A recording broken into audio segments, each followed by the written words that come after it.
the stuff that I gave you in this packet, okay? It's kind of a, listen to me and I will try to supplement some of the things that you're looking at when you're doing those question routes.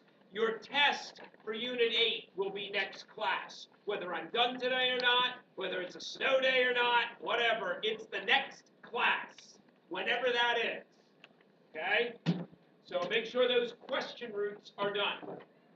All right, so are we good? Are we recording? Fantastic. Hi, everybody. All right. I understand, buddy. Come on in. I want you to be safe. All right. Hear that? I want my students to be safe. All right. So,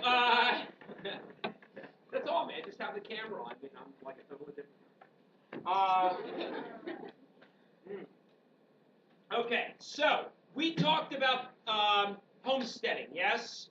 Did we talk about Indian removal? Yeah. Okay. We got to Dawes Act. Yeah. Dawes Act is like the big one. That's the big question in the Gilded Age. Okay, this period from 1870 to 1900. The term is coined by Mark Twain. Okay, it's a term of sarcasm. Believe it or not, it's a critical term. What does gilded mean? Do you know what gilded means? It's covered in gold. Well, covered in gold is great, isn't it? Gold is good, okay? But what Twain was saying was that while America's standard of living is increasing and getting better in the latter part of the 19th century, you got all this new technology, new businesses, the net worth of people is rising. The rich are getting richer. The middle class are getting richer. Even the poor are better off than other poor around the world. You've got the growth of cities and technology and all this innovation and changing lifestyle, and the speed of life is ramping up. You've got the invention of the telephone and the telegraph and the kinetoscope, the motion picture camera. The automobile is invented at this time. If you want to count the airplane in there in 1903, just over the cusp of that. So life is revolutionary and changing, and a lot of people would argue that it's for the better, gold covered. But Twain argues that if you just scratch the surface and look underneath, there's rot, there's problems, there are issues that need to be dealt with that nobody's dealing with. And that's where the term Gilded Age comes from. At a time where America looks like it is prosperous, and it is. It's the world's largest economy by 1900, supplanting Great Britain.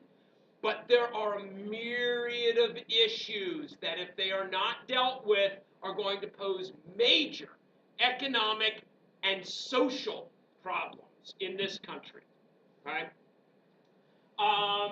So the Dawes Act was one of those problems, where you're taking Native Americans who are semi-nomadic, chasing buffalo up and down the plains, and you turn them into farmers. They don't know how to farm, and most of them fail. They go bankrupt. They go into poverty. The poverty rate for Native Americans skyrockets. The bankruptcy rate skyrockets. The alcoholism rate skyrockets. Even today, per capita, the group in this country with the worst rates with the worst crime rates, the worst alcoholism rates, the worst dropout rates, the worst poverty rates are Native Americans. And that's a legacy of the Dawes Act in 1887.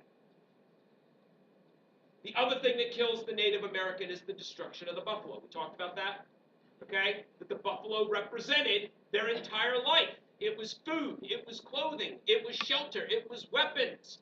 And when you reduce the buffalo herd to 500 head by 1900, the Native American loses his raison d'etre. He loses his reason for being. So the other big that we talked about, the 1890 declaring the census closed. No? Okay.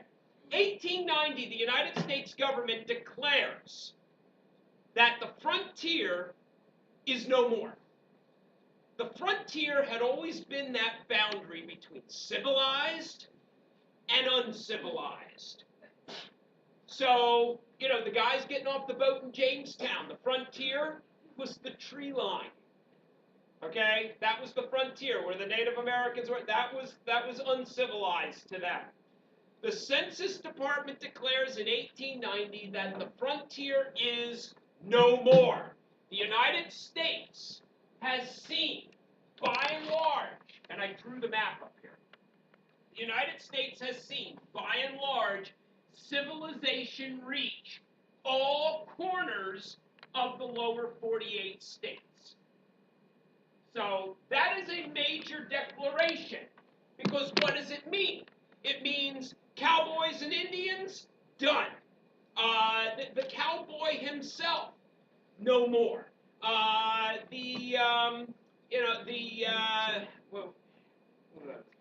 The days of like the old prospectors up in the mountains, those guys with the big white beards and the broad brim hats with the pan there, panning for gold. Yeah, there's gold up there. Yeah, that's gone. Okay?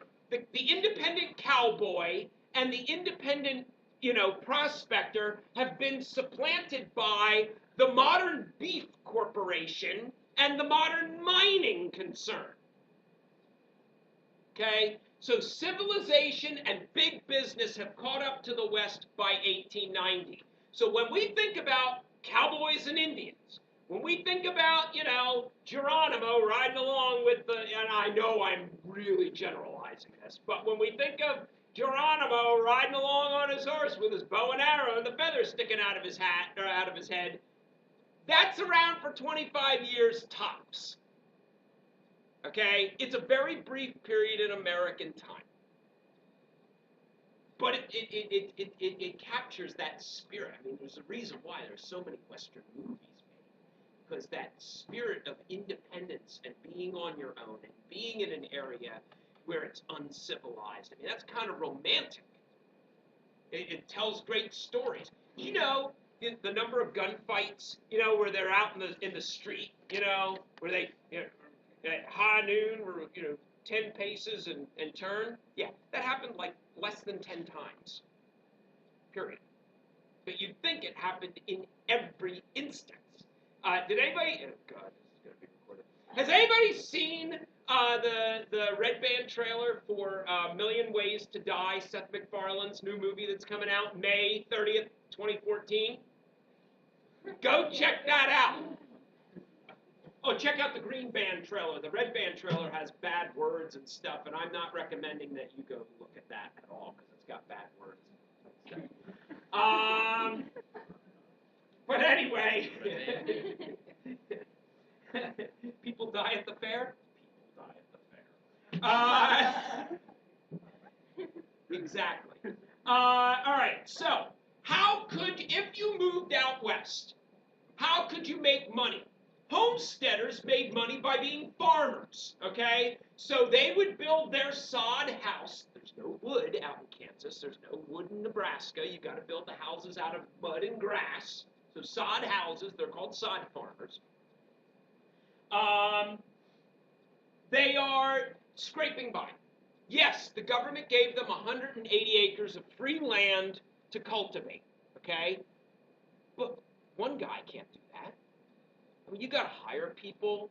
You got to buy equipment. That costs money. You go into debt because you got to borrow. You got to get the seed. You got to get the fertilizer. You got to buy the reaper. A reaper ain't cheap. You got to buy the plows. I mean, all that stuff to run a farm costs a lot of money. There's a lot of overhead in that business. And what farmers are finding is there's a lot of overhead and not a lot of profit. Because the more they make, the cheaper the crops become. And so they're actually cutting off their own nose to spite their face. The more they produce, the cheaper the products get. It's a basic law of economics, which you could learn if you took AP Economics, which we're offering next year. But that's a basic law of economics. The more supply you have, the less demand you have, the price goes down. So farmers, as they buy all this new technology to increase their productivity, are actually getting less profit. So they're unable to pay back their loans. They're unable to pay back their debts. And the bank comes a-calling, yeah, you're missing your loan payments, and they foreclose on the farms. And so a lot of those farms that had been family farms go to the bank or go to the big agribusinesses. Okay? Another way you could make money in the West was cattle. Cattle was big money, okay? And the cattle boom, I know that sounds like sticking an M80 up a cow's butt, but the cattle boom of the 1860s to the 1880s. By the way, congratulations, honorable mention dance. Good job. You're welcome. I looked over there. I was like, hey, she won something.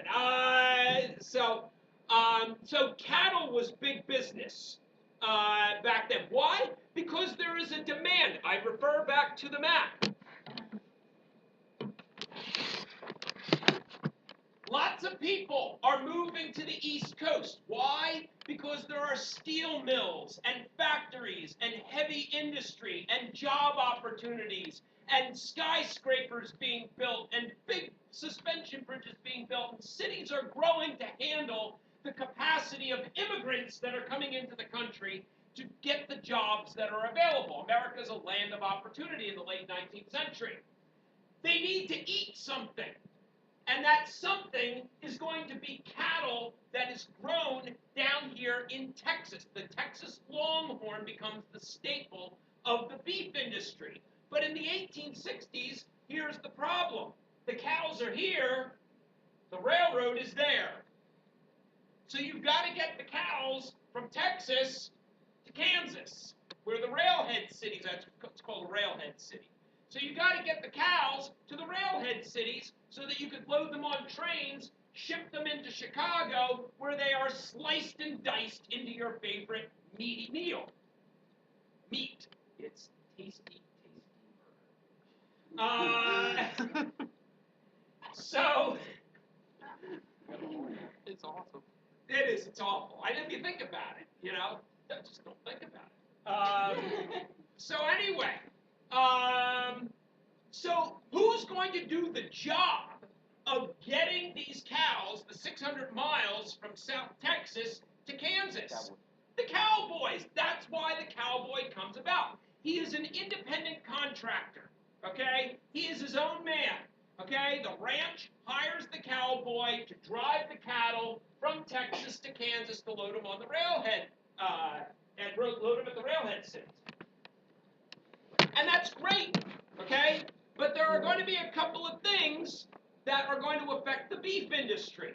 One is going to be the fact that the Transcontinental Railroad is not the only railroad built between 1860 and 1900. There are going to be railroads built to Texas. So you're no longer going to have a need for the cowboy. Plus the fact that there were a series of extremely harsh winters between 1885 and 1888. And I've actually been on Facebook looking at pictures of blizzards from 1888 in my hometown. But they like sucked the United States between 1885 and 1888. Real serious. It was like a cold snap, an Arctic vortex, if you will.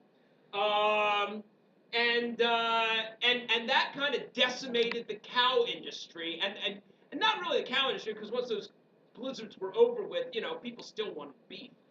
But cowboys were no longer needed after that. The cowboy is done by 1890, okay? Plus the fact that you could now get cows butchered on site and shipped back east because of the invention of the refrigerated rail car.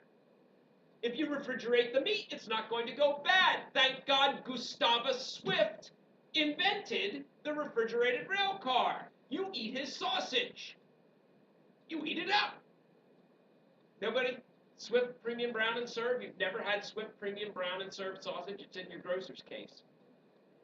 I would buy some. Yeah. Well, Gustavus Swift is the guy that made meat a major business in America.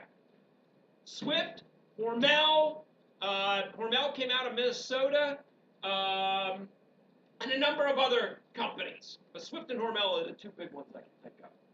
All right, So you can make money in cattle. You could make money in mining. Now, we remember the gold rush back in 1849 and everybody running out to California, Chinese immigrants coming into California, okay? And they're going to discover, holy crap, the Rocky Mountains and the Sierra Nevadas and the Cascade Mountains are chock-a-block full of minerals that Americans need. Not just gold, but gold, silver, copper, iron, nickel, aluminum. All manner of metals are available in the mountains out west. And so extracting those metals out of those mountains is going to become a major business. Now, what would happen is, and I'll take silver as an example, what would happen is they would discover a vein of silver. People would go out and they would prospect. Okay, where do you think the minerals are going to be? I think they're going to be there. All right, start digging. And they would start digging, and it'd be a small group of people, and they maybe would discover a mine. Maybe they would discover a silver vein after they dug their mine. The largest silver vein ever discovered, still the largest silver deposit ever discovered in world history, was in Nevada. It's called the Comstock Lode. And they discovered it in 1870. But there's all this silver out there now. There's this potential for silver. And people get the bright idea, hey, what if we base our currency on gold and silver? Since there's so much silver available, it would increase the money supply. So that was the idea. So when the Grant administration, I know I've talked about this, granted in passing, I know I've talked about this. So when the Grant administration comes along in 1873 and announces that they are going to ban the coining of silver as a currency metal in 1873, and they're going to resume the gold standard in 1875, and everybody freaks out, that's why it's called the crime of 73 by farmers and poor people, because there's all this silver available that they had just discovered out west, and why aren't we using it? That was because the Republican presidents at that time were interested in the rich getting richer.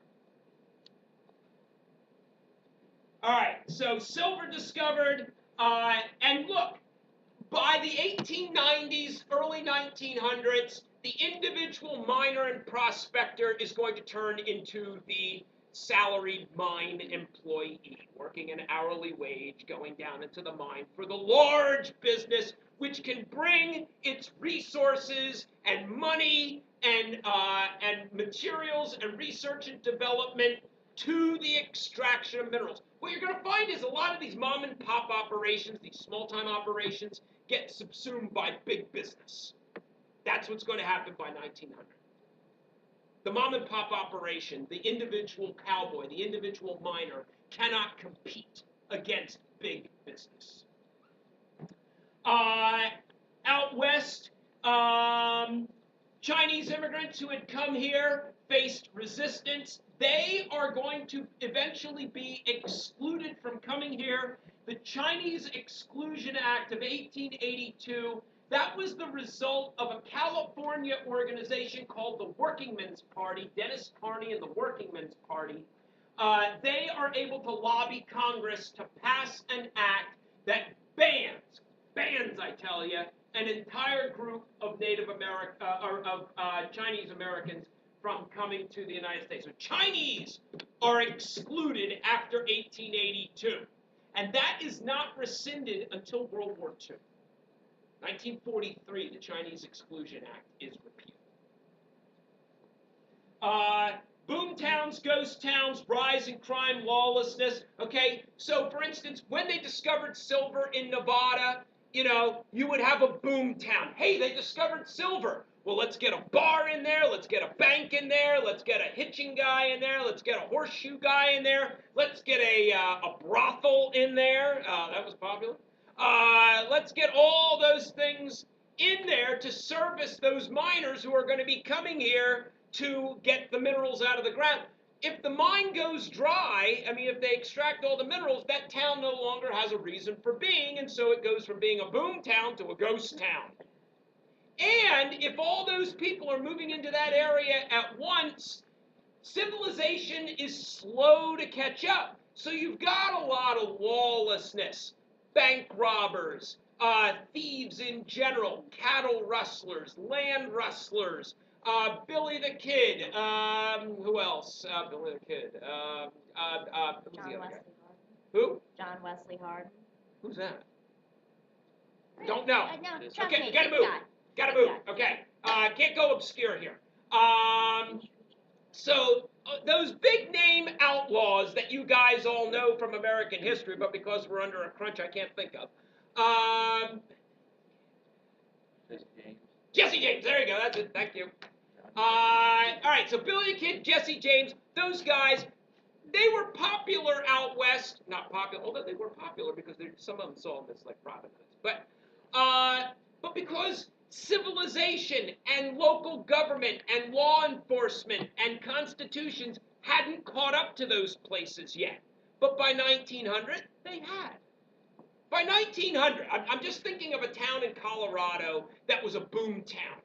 Greeley, Colorado. They had discovered gold out in Colorado, and it had become a boom town, with a center road. It's dusty. You got the bank on one side. You've got the bar on the saloon on the other. Right, Greeley, Colorado. By 1900, Greeley, Colorado, I looked at a map of Greeley, Colorado. By 1900, it had tree-lined streets that were paved, and in a grid fashion, which shows that it was planned and organized, which meant that there was a city government and infrastructure and all that stuff. So the uncivilized had become civilized in a very short amount of time. So that's the transformation of the West face. Farmers out west feel squeezed, okay? And there are a number of reasons why the farmers feel squeezed. Railroads can charge whatever they want. They constitute a monopoly, and farmers cannot challenge that. It's not like the farmer can walk out of his house and choose from 5 different railroads where he's going to ship his goods. He's got one railroad, and the railroad company knows that. So the railroad company is going to charge the farmer out the yin-yang. So that constitutes a railroad monopoly. Farmers would like the government to step in and do something about that. Maybe tell the railroads that they can't charge such exorbitant rates. Regulate the railroads. But the federal government is not going to regulate the railroads. They're interested in getting more railroads built. They're making money off of railroads. Railroads are making money off the government. It is a symbiotic relationship between the government and big business here. And the government isn't going to do anything to interrupt that because everybody's making money. Government officials, senators, representatives, railroad executives. I mean, look at the Credit Mobilier scandal in 1870. I mean, that was a railroad scandal. It was a fake company that wasn't doing anything but getting paid by the government for not doing it. And then the government getting kickbacks from the railroad company to keep their mouths shut. So there's no real motivation on the part of the government to step in and help out the farmer. Railroads would collaborate with one another. They would pool. They would water their stock down to make it appear to be more valuable than it really was. The word I'm thinking of is collusion. The railroads were colluding, and that means that they were working together to set prices and set wages. All right, we're all agreed. We're going to screw the farmer, right? Okay, fantastic. We're going to charge the farmer this, right? Everybody's on board with that, right? Okay, you. All right, everybody's on board. That's collusion. Today, that's illegal. So, you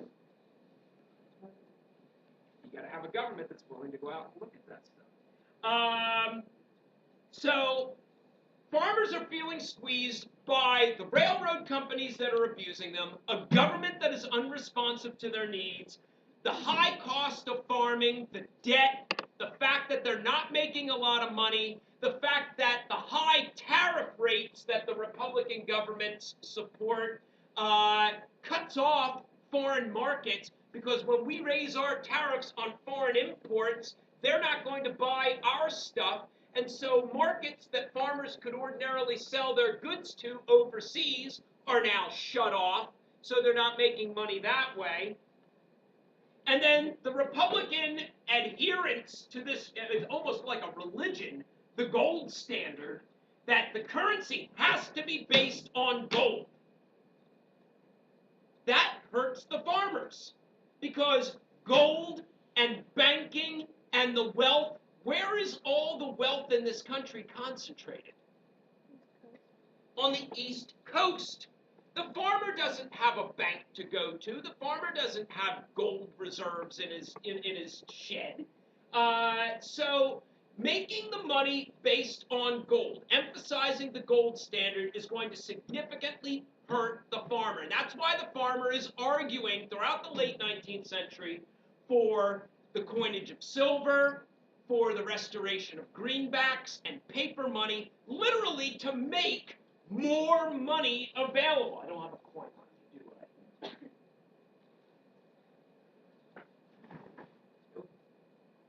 do it? So let's assume this is a coin. Okay, a gold coin. This is it. I mean, I can't divide this into, more stuff. I mean, it is what it is. It's a gold coin. But if I print paper money, it's lighter. I can print as much of it as I need to print. That means there's more money literally I can only give this to one person, right? But if I print more money, I can literally give it to more people. There's more money available. That's called inflation. And for some, that's a good thing. Inflation can be a good thing, because while the money supply is more plentiful, the value of the money goes down, which hurts the rich. Their money's not worth as much. That's why the rich are so interested in maintaining the gold standard, because it makes their money worth more if the rich get richer. And that's where the Republicans are getting all their funding from in the late 19th century, from the rich.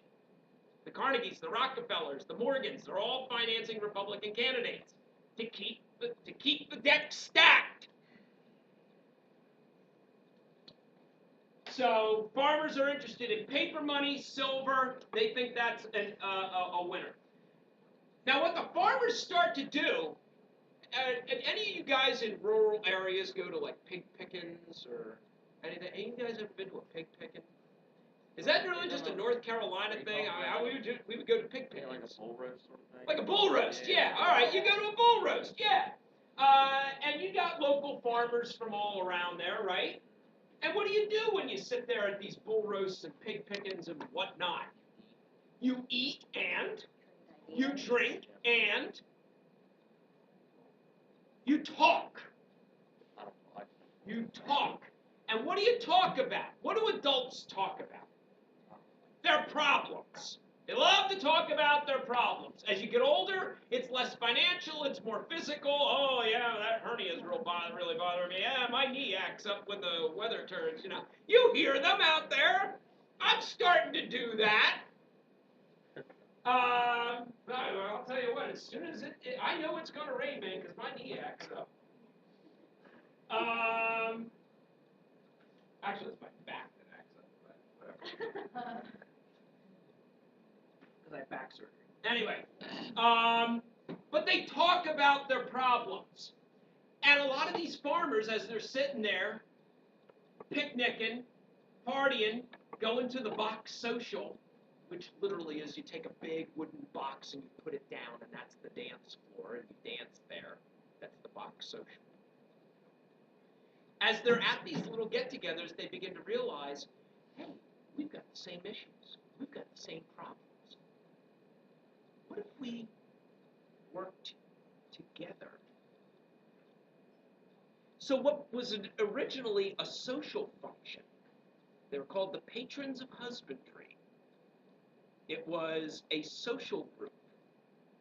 They become a political group because they organize to affect political change.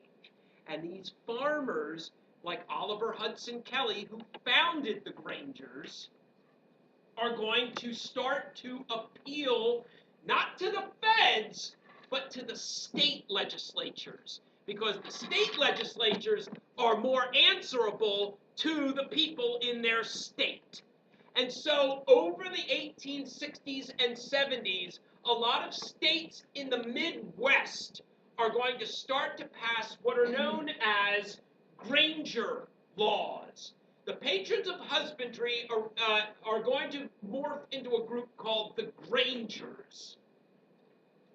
And the Grangers are not only forming farm cooperatives where you share the equipment and share the debt and share the profit and share all that stuff, okay? But they're going to lobby their states to get reforms passed. And you're going to see states like Illinois, Minnesota, Iowa, Kansas, Nebraska, the Dakotas, Oklahoma, they're all going to pass a series of Granger laws particular to that state's needs and their farmer needs, because farmers make up the bulk of their constituencies there.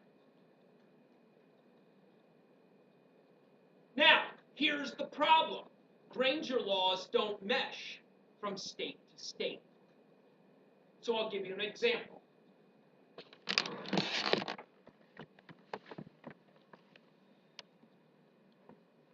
Let's assume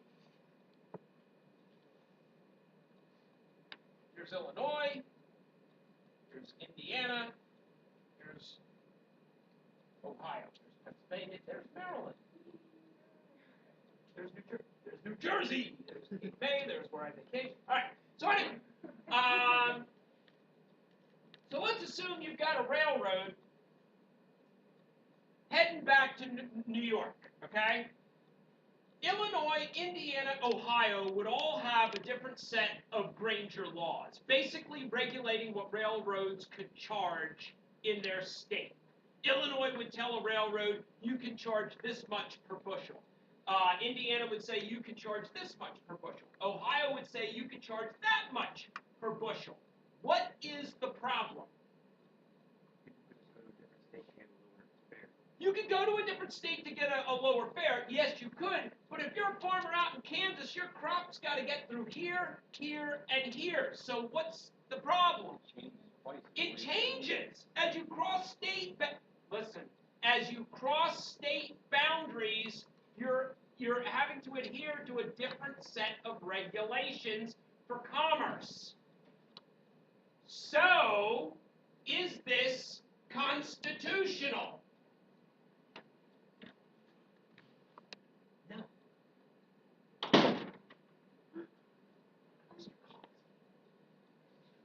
That's how bad it is. That's how much we haven't seen it.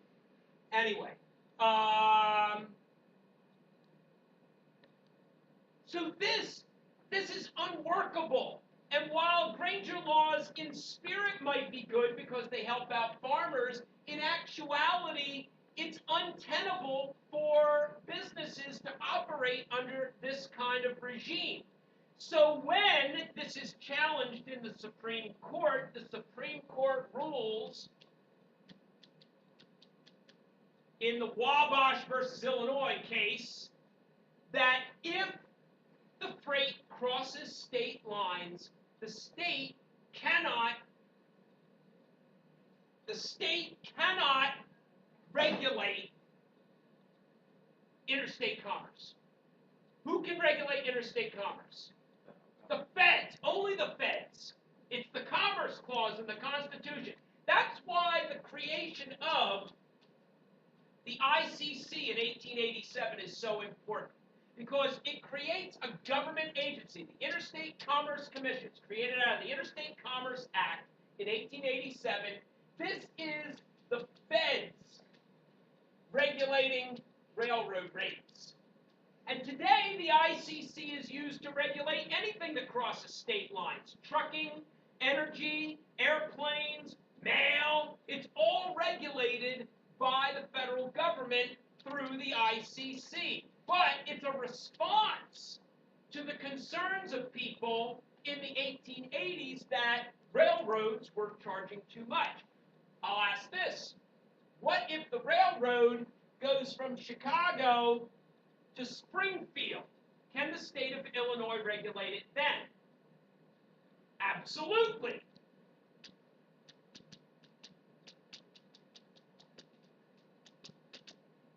And that's decided in Munby, Illinois. Around the same time, the Supreme Court says if the transportation is within the state boundary, the state can regulate it. If it crosses state lines, it cannot. Does that make sense? Okay. All right, so you got Grangers out in the Midwest, and in the South, you had a similar group forming called the Farmers Alliances, and these were small-time Southern farmers working together, cooperating. You guys still do co-ops? You guys do farming co-ops? Anybody where you guys share resources? You all share, you all pitch in and you buy a piece of equipment. You all pitch in and you sell the stuff and you share the profit. That's cool. That's a farming co-op. That's what the Farmers Alliances were doing. That's what the Grangers were doing. So in the South, you had the Farmers Alliances. Eventually, the Farmers Alliances in the South and the Grangers in the Midwest realized, hey, we've got common cause. Maybe we should unite together. And that's what becomes the populist movement. So the populists in the 1880s and 1890s are the mixture of the Granger movement and the Farmers Alliance trying to get the government to fix problems that farmers and rural people are facing. Now, the Populist Party, as it comes to be known, meets for the first time to nominate a presidential candidate in 1892 in Omaha. And they established what's called the Omaha Platform. Now, the Omaha Platform is laid out in 1892, but it's more famous when it is reiterated in 1896 when the Democrats absorbed the Populist Party. So we'll talk about that when we talk about the 1896 election. Populists merged with the Democrats in the 1896 election. The Democrats nominate Nebraska populist William Jennings Bryan as their nominee. And Bryan is nominated in 1896 because Bryan sees an opportunity for the Democrats to break the stranglehold of the Republicans. Now, you had Grover Cleveland there for 2 non-consecutive terms. And Grover Cleveland, I mean, heck, one election, Grover Cleveland didn't even win the popular vote, okay? So Grover Cleveland's election was very narrow, both instances. He ran in 1884 and won narrowly. He ran for re-election in 1888, lost narrowly to Benjamin Harrison. He came back in 92, won very narrowly in the Electoral College in 1892. So what Bryan is looking to do is he's looking to create a Democratic Party majority. Rather than just scraping by in elections, in very close elections, each election cycle, Bryan is trying to create a Democratic Party nationwide. So he unites the Grangers, the Farmers Alliance, the Populists all together under the Democratic banner in 1896. And what he does is he says the Democratic Party is the party of the poor. The farmer and the problems dealing with the wicked issues out west. The labor union, the industrial worker, dealing with the wicked issues out east.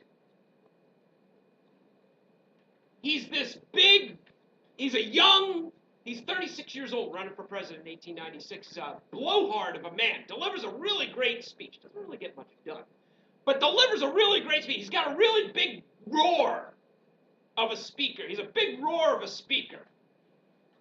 And he's advocating for the industrial worker and the farm worker. And what's his solution? Well, he says we need to change the currency in this country. We need to stop relying so much. We need to stop marching down the road of gold.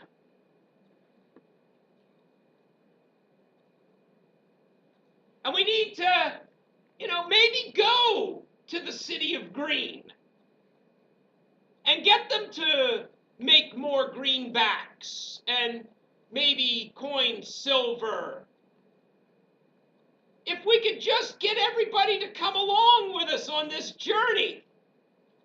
Follow me, the big roaring blowhard. You, the industrial worker with the wicked issues you have in the East, and you, the farm worker with the wicked issues in the West. Come with me to the city of green, and we will try to find solutions to our problems. How do you measure gold? What's the weight measurement? What's the abbreviation? I blew your mind! The Wizard of Oz was written by L. Frank Baum in the 1890s. It was a populist story. L. Frank Baum was a populist newspaper writer from the Dakotas. And he wrote this story about the farmers and the industrial workers and this cowardly lion who had a really big roar, but didn't really get much done. And they marched along the yellow brick road to the city of green, the Emerald City, to meet with the wizard who could solve their problems, the wizard being the President of the United States. At the time when the story was written, William McKinley, who was a big face, but not really the power. The power was the man behind the curtain. And the man behind the curtain was William McKinley's handler, Mark Hanna. Oh yeah, it all means something. Where is Dorothy from? Kansas! She's swept up in a whirlwind. Her entire family is uprooted in a whirlwind, and she finds herself in this crazy place. It's all populism. What about a dog? Dog is alcohol. Yes. Substance abuse. Substance abuse runs rampant throughout the Wizard of Oz. Toto is alcohol. Every time she's in trouble, what does she do? Where's Toto? Where's Toto? Where's Toto? What about the fields in front of the Emerald City? It's opium. Substance abuse runs rampant through that story. Yes. They use heroin? Yes. Oh my god. Yes. Mm-hmm. That's exactly it. So, anyway, so, guys, where does L. Frank Baum get the idea? He gets it partially from the problems of farmers and labor unions, partially from the campaign of William Jennings Bryan, and partially from the story of Jacob Coxey.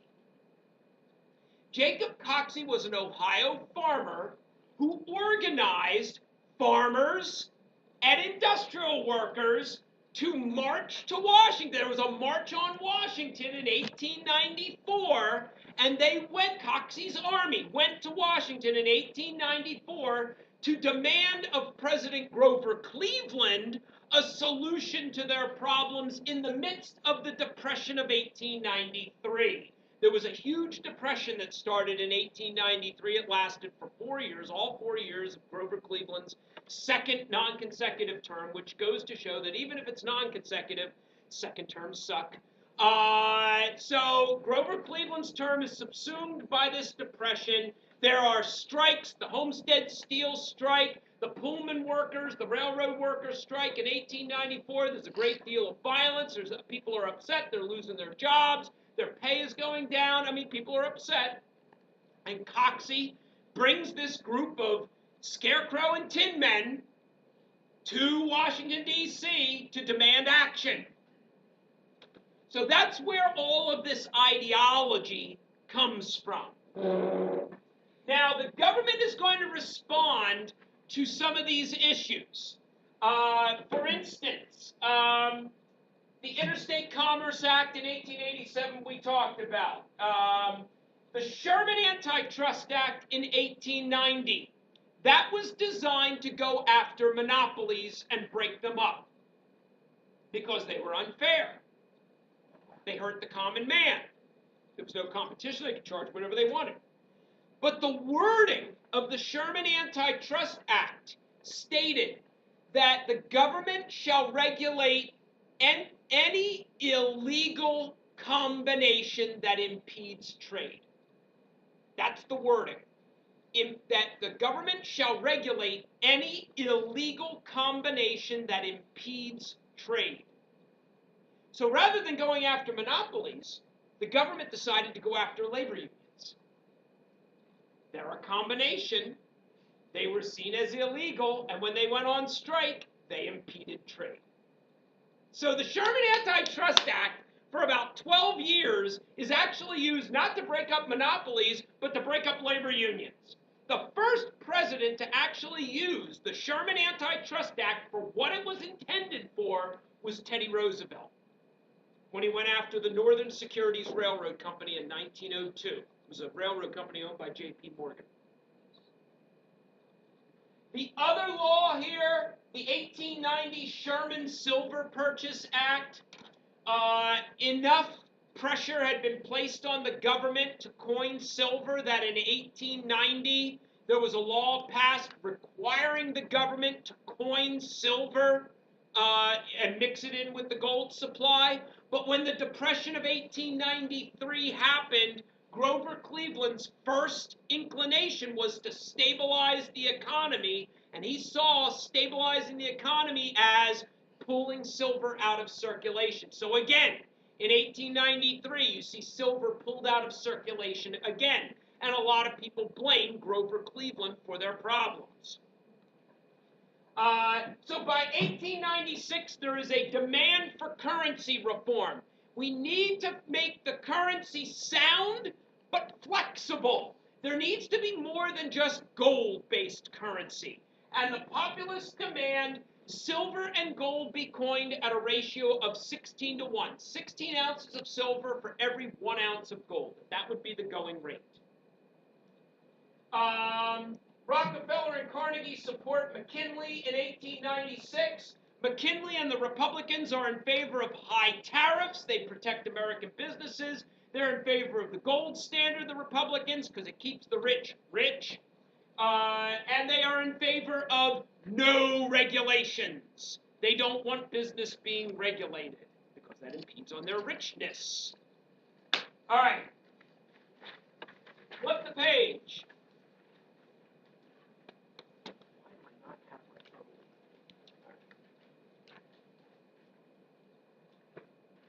All right. So, in the Gilded Age, you see the growth of cities. And there are a number of factors that lead to the growth of cities, all right? In these cities, you see a number of new things. More jobs, industrial jobs, indoor plumbing for the first time, electricity, first city to have electricity, New York City in 1883, Thomas Edison strung electric lights in the Lower East Side. Department stores, phones, new types of architecture. The big architectural innovation in the late 1800s is the steel skeleton skyscraper. When steel becomes cheap and readily available, steel is used not only to build out, but to build up. And so you see the rise of the modern skyscraper in the late 1800s, in Chicago, in New York, in Philadelphia, a number of cities. And so you're seeing modern living in these cities. You've got a lot of immigrants coming to this country that had not previously come to this country before. Italians, Eastern Europeans, Jews, Russians, Middle Easterners, Chinese people were coming to this country. And again, like you saw in the early part of the 19th century, when the Irish and Germans were coming here, there's going to be a nativist reaction to these new immigrants. They're coming here, they're willing to work for less, they're taking our jobs. They're living in slummy neighborhoods. Their neighborhoods are riddled with crime and disease, and they're a drain on society, and their kids are running, carefree in the streets with no kind of oversight. And so these immigrants are causing all these problems, and we need to stop them. And of course, the Chinese Exclusion Act stops one group of immigrants from coming here, but there is a general backlash against new immigrants coming to America. The Chinese Exclusion Act in 1882 bans Chinese immigrants. The Gentleman's Agreement in 1907 puts significant limits on Japanese immigrants coming to America. Teddy Roosevelt signed that thing. There are problems as people are moving into cities at a fast pace. City infrastructure can't keep up. As more and more people move into the cities, you've got to build places for them to live, places for them to work. You've got to build roads. You've got to have more fire, more police, more schools. You've got to have bridges. You've got to have tunnels. New York comes up with a brilliant idea. Why don't we build subways? That starts to get built in the late 1800s. But you've got the infrastructure has a tough time keeping up with all the people moving into these cities. In the late 19th century, the most densely populated place on the planet was Lower Manhattan. Anywhere from 36,000 to 54,000 people per block, which meant they were being packed into these tenement buildings like sardines. And they were called dumbbell tenements because of the shape of the building. But they didn't have windows, they didn't have indoor plumbing in these buildings, they were fire traps, they didn't have sprinkler systems, a lot of them didn't have fire escapes, so they were dangerous. If a place caught fire, you couldn't get out, they killed a lot of people. The lack of plumbing in and of itself caused sanitation problems in the cities as people would dump human waste in the streets. I mean, why do you think people are walking around with umbrellas? Because of the rain? Look out below! Why do you think there are awnings over all the storefronts? Because people are dumping human waste out of their chamber pots.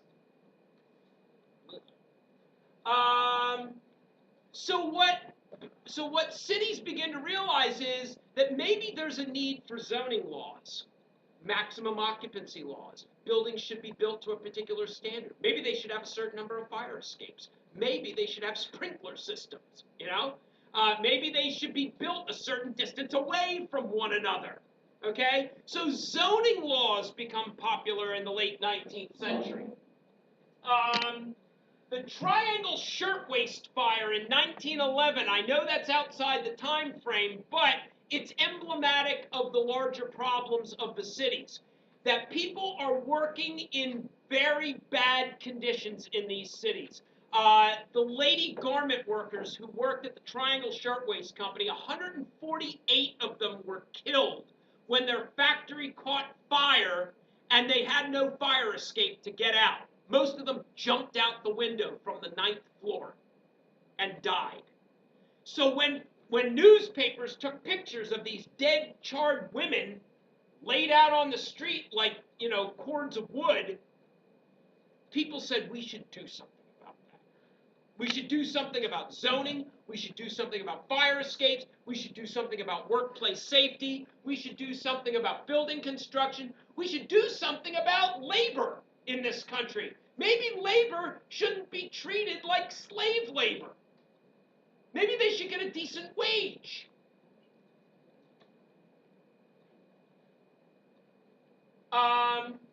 And part of the problem in these cities was that they were controlled by political machines. The most notorious being Tammany Hall, run by a man named William Marcy Tweed, known as Boss Tweed.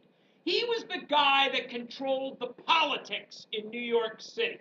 So if a building needed to be built, if a road needed to be built, if a bridge needed to be built, you had to go through him to get it done.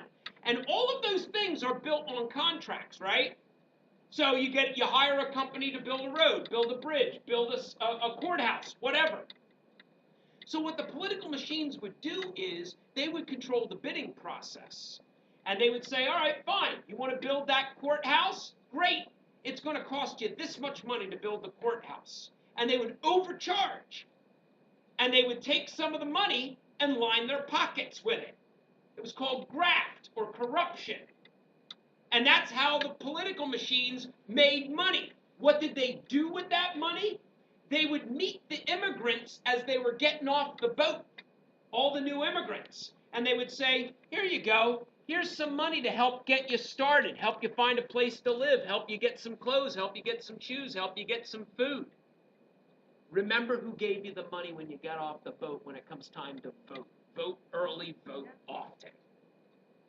And so the political machines used the plight of the immigrants as their means of maintaining their power. Because the immigrants were like, I don't give a crap about democracy. That guy gave me shoes.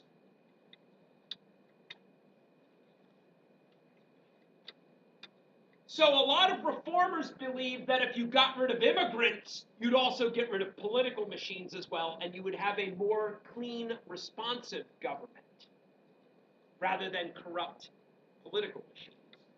And then I know on the midterm there was that picture of the fat guy standing next to the ballot box, and it said, "In counting there is strength." That was Boss Tweed. And that was what was known as a Thomas Nast cartoon. Thomas Nast is really the guy that goes after the political machines, not with words, but with pictures. Your morning announcements will be on shortly. Short day, man. Short day. That's the phrase right there. Hold true, I guess. Yes. It's all coming together. Yes. Yes, yes, yes. The question stems 1 through 50.